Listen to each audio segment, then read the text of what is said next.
وقت اس چیز کی اجازت نہیں دیتا کہ میں آپ حضرات کے سامنے کچھ لفظ کشائی کروں، لیکن حکم دیا گیا ہے تو اس حکم کی تعمیل کرتے ہوئے تمام علماء اعظام کی موجودگی میں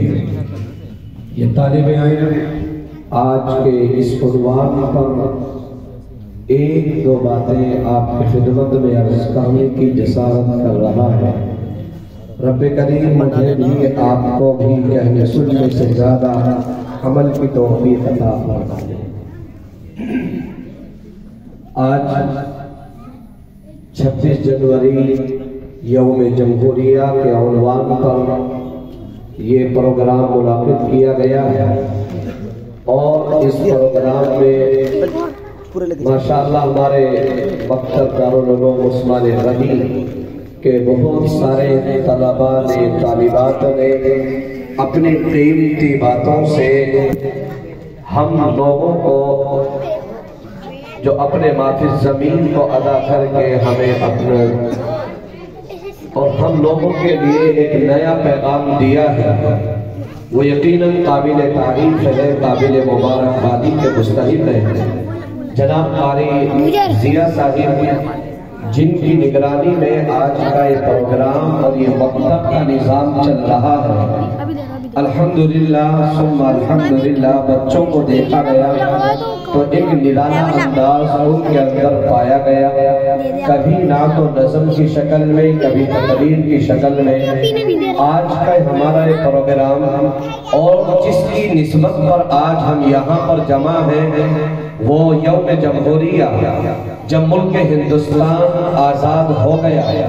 تو اس کے بعد قانون کو نافذ کرنا تھا کہ جس ملک کے اندر ہم رہیں گے اس ملک کے قانون کیسے ہو، اس کے ضابطے کیسے ہو، اس کے اوپر ہم کس طریقے سے عمل پیرا ہو۔ تو سب سے پہلے میں آپ کو وہ تاریخ یاد دلاتا چلوں کہ جس میں ہمارے اکابرین نے، ہمارے علماء نے، ان بزرگان دین نے، ہمارے اسلاف نے اور ان اولیاء اللہ نے اپنے آپ کو پیش کیا اور اپنی گردنوں کو نچھاور کر دیا اور انگریز کی آنکھوں میں آنکھیں ڈال کر یہ پیغام دے دیا گیا کہ دنیا کے لوگوں چاہے تم کچھ بھی کر لو، چاہے ہماری جانوں کو لے لو، لیکن ہم اپنے ایمان کا سودا نہیں کریں گے، اور ہم اپنے ملک کے اندر ہم دوسرے لوگوں کو ہر طریقے سے، ہر اعتبار سے جگہ نہیں دیں گے۔ ہمارے علماء اٹھے اور ان علماء نے اٹھ کر اپنی گردنوں کو نچھاور کر دیا، اور اسی پر بس نہیں کیا جائے گا بلکہ ہمارے اکابرین اور ہمارے علماء، ہمارے اسلاف، ہمارے بزرگان دین، اور میں تو یوں کہا کرتا ہوں کہ آج ہمارے معصوم بچوں کے ذہنوں میں لے کر 5 سال سے 18-20 سال تک مجھے اور آپ کو اسکول اور کالجز میں اور یونیورسٹیوں میں ہمیں صرف 4 نام رٹھائے جاتے ہیں۔ ہمیں یہ بتایا جاتا ہے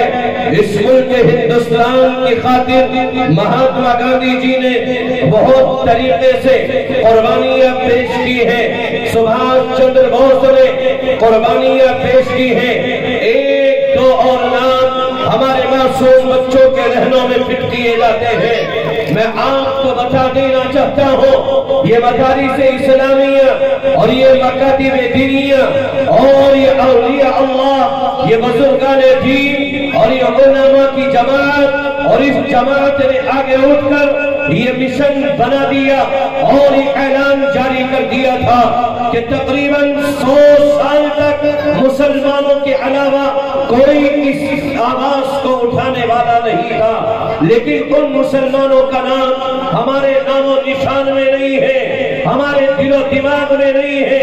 ان مسلمانوں کی شہادتیں، ان مسلمانوں کی قربانیاں آج دنیا والوں کی نگاہوں میں نہیں ہے۔ میرے عزیز عزیزوں، آج دنیا کے اندر آنے کے بعد جب میں نے اپنے بچے کو اسکول اور کالج کے اندر بھیجا تو اس کی تعلیم یہی تھی، اس کا مشن یہی تھا کہ آپ دنیا کے اندر ہو، ملک ہندوستان کے اوپر پیدا ہوئے ہو اور اس ملک ہندوستان میں اور اس ملک کی خاطر چند لوگوں نے قربانیاں دی ہیں۔ میں پوچھنا چاہتا ہوں ملت اسلامیہ کے جیانوں سے اور توحید کے متوالوں سے، کیا ہمارے لیے کوئی کشتی نما تھا یا کوئی کشتی کہیں پر پھنسی ہوئی تھی، کسی بھور پر رکی ہوئی تھی کہ 10-20 آدمی آئے اور انہوں نے مل کر پیچھے سے دھکا لگایا اور وہ کشتی نکل کر کے باہر آ گئی؟ اور اسی پر بس نہیں کروں گا بلکہ یہ پیغام آپ کی سماعتوں کے حوالے کروں گا کہ کشتی کے اندر 100 لوگ بیٹھے ہوئے تھے، ان میں سے 10 آدمی اتر گئے، 10 انسان اتر گئے اور پھر اس کے بعد میں وہ کشتی آگے کا نکل کر کے چلی گئی۔ نہیں بلکہ لاکھوں لوگوں کو شہید کر دیا گیا، تقریباً 95,000 علماء ہر طریقے سے ہمارے 95,000 لوگوں کو جامع شہادت نوش کرنا پڑ گیا، تقریباً 60,000 علماء جو اس ملک ہندوستان کی آزادی کے لیے ان کی گردنوں کو نشانہ کر دیا گیا۔ وقت اس چیز کی اجازت نہیں دیتا، لیکن میں آپ کے ایمان کی سلامتی کے لیے ان علماء کی موجودگی میں یہ پیغام آپ تک پہنچا رہا ہوں کہ ایک وقت اس ہندوستان کے باشندوں نے، اس ملک کے اندر رہنے والے انسانوں نے وہ وقت دیکھا تھا کہ جس وقت میں پادری فنڈر اور تقریباً 900 پادریوں کو بلا کر ان کے ایمان کو سلب کروانے کے لیے، ایمان سے ایمان بدلوانے کے لیے ہر فوجی دستے کے ساتھ 1 یا 2 پادریوں کو بھیجا جاتا تھا اور وہ ملک ہندوستان کی گلیوں میں، ان گلیوں میں آ کر اور ان چوراہوں پر کھڑے ہو کر وہ گھر گھر جا کر وہ کنڈیاں بجا کر یوں اعلان کر رہے تھے، اے لوگوں آؤ تم اپنے ایمان کا سودا کر لو، تم اپنے مذہب کو ہمارے مذہب سے تبدیل کر لو۔ جو وقت ان کی بات کو مانتا اس کو شراب سے نوازا جاتا، اس کو عیاشیوں میں، اس کو فحاشیوں میں، اس کو شراب اور کباب کا انتظام کیا جاتا، اس کے لیے سہولت کا انتظام، اس کے لیے ہر طریقے کی سہولت اختیار کی جاتی۔ لیکن اگر کوئی انسان کہہ دیتا نہیں مجھے اللہ کی ذات پر بھروسہ ہے، میں اللہ کو ماننے والا ہوں، یہ میں کسی اور خدا کو تسلیم کرتا ہوں، تو نعوذ باللہ اس وقت میں اس ملک ہندوستان کی ان گلیوں نے دیکھا ہے، ان چاند سورج ان ستاروں نے دیکھا ہے کہ کس طریقے سے وہ فوجی دستے ان کے گھر والوں کے سامنے ان کو گولی کا نشانہ بناتے اور اگر وہ اپنے ایمان کو بدلنے سے انکار کرتے تو ان کو جامع شہادت نوش کرنا پڑ جاتا۔ اسی پر بس نہیں ہوا،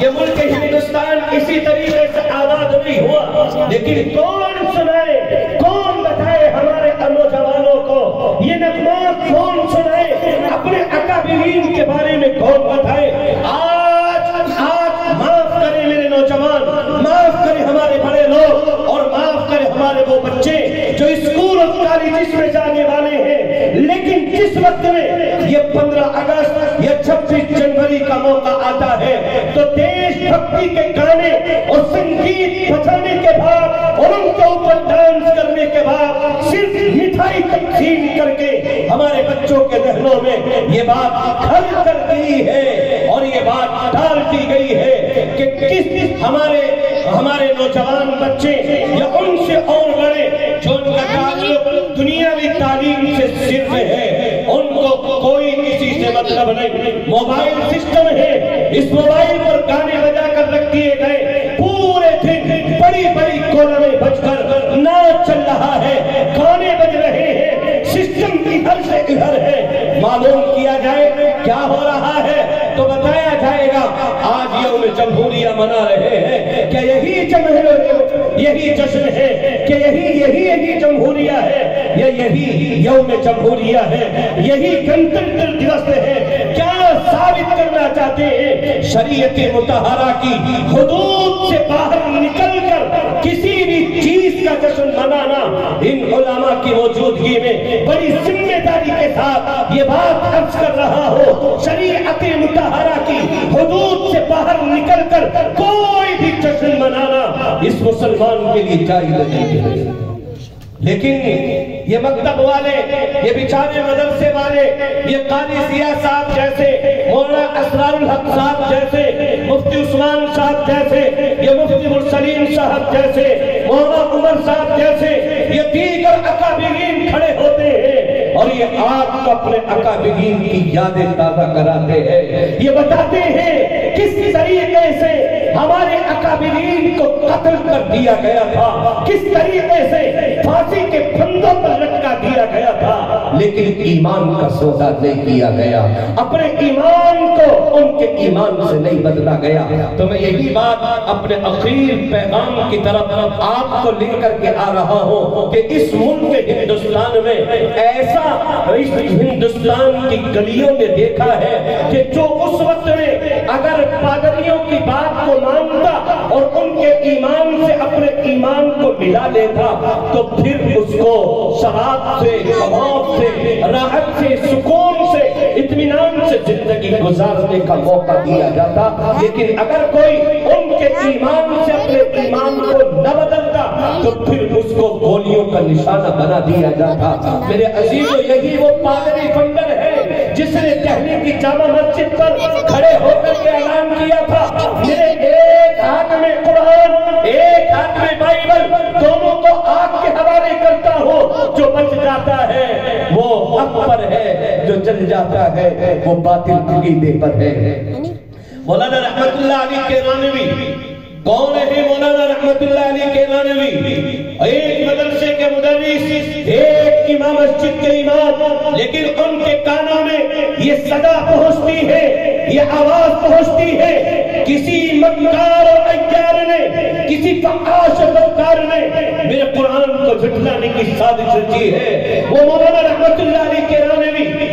کی سرزمین سے اٹھتے ہیں اور دہلی کی جامع مسجد پر آ کر اس پادری فنڈر سے یوں کہتے ہیں کہ پادری فنڈر یہاں ہجوم لگانے سے فائدہ نہیں ہے، چل آگے نکل کر کے چلتے ہیں اور کہیں پر مناظرہ طے کر دیتے ہیں۔ مولانا رحمت اللہ علی کیلانوی نے اس پادری فنڈر کو چیلنج کیا اور یہ مناظرہ دہلی جامع مسجد سے اٹھ کر اکبر آباد کی سرزمین پر پہنچا اور اکبر آباد میں جب دیکھا ہجوم اکٹھا کر دیا گیا، بھیڑ اکٹھی ہو گئی اور تمام لوگ اکٹھے ہو گئے اور 900 پادری موجود تھے جو دوسرے ممالک سے بلائے گئے، 900 پادری اسٹیج پر موجود ہیں اور ادھر سے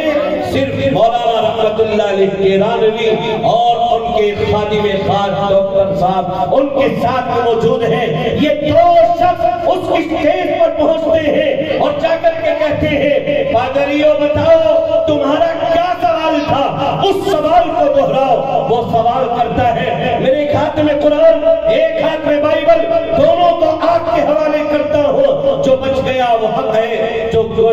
چل گیا وہ باطل ہے، وہ جھوٹی ہے۔ مولانا رحمت اللہ علیہ کیلانوی چلان میں آ گئے اور یوں کہا اس کا ہاتھ پکڑ کر، اور پادری سن، تو اپنی کتاب بائبل کا حافظ ہے، میں قرآن کا حافظ ہوں، دونوں آگ کے حوالے ہوتے ہیں، جو بچ گیا وہ حق کے اوپر ہے، جو چل گیا وہ باطل ہے، وہ جھوٹا ہے، مکار ہے، فریبی ہے۔ یہ انسان، یہ پادری فنڈر مولانا رحمت اللہ علیہ کیلانوی کے قدموں میں آ گیا اور آ کر کے کہنے لگا، حضرت مجھے معاف کر دو، مجھے معاف کر دو، میرے بائبل کے اوپر کیمیکل لگا رکھا تھا، اپنے جسم پر کوئی کیمیکل لگا کر نہیں لیا۔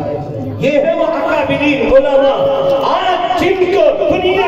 آج میں آپ ان علماء کی قدر سے دور ہو رہے ہیں۔ یہ وہ علماء ہیں جن کی وجہ سے آج میرے اور آپ کے سروں پر ٹوپیاں نظر آ رہی ہیں، ہمارے چہروں پر داڑیاں نظر آ رہی ہے، ہمارا قرآن حفاظت کے ساتھ ہمارے پاس میں موجود ہے۔ یہ مدارس، یہ مکاتب مکاتب موجود ہے، یہ مساجد محفوظ ہے، یہ وہ علماء ہے، وہ بزرگان دین ہے، وہ اولیاء اللہ ہے، جن کی وجہ سے آج میں اور آپ سلامتی کے ساتھ یہاں پر بیٹھے ہوئے ہیں۔ بس میں اسی بات پر اپنی بات کو ختم کرتا ہوں۔ دل تو چاہ رہا تھا کہ آگے گفتگو کی جائے، لیکن علامہ اقبال کا یہ شعر مجھے یاد آ گیا، اور چلتے چلتے بات اور نصیحت کے طور پر یہ پیغام آپ کی خدمت میں عرض کر رہا ہوں۔ علامہ اقبال نے کہا تھا کچھ بات ہے کہ ہستی مٹی نہیں ہماری،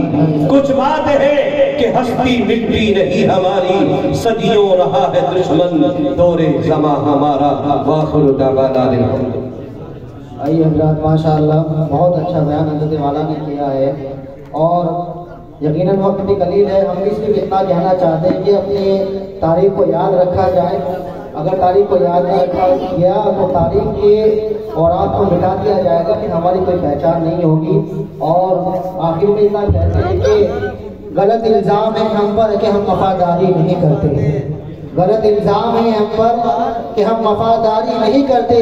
محبت بانٹتے ہیں ہم اداکاری نہیں کرتے،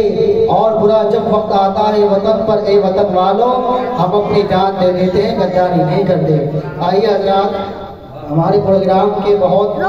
بڑے جو عالم دین ہیں اور مہمانان خصوصی ہیں، حضرت اقدس مولانا محمد عمیر صاحب دامت برکاتہم، عمر صاحب دامت برکاتہم، ناظم تعلیمات جامعہ قاسم العلوم و خلیفہ حضرت اقدس مولانا عبد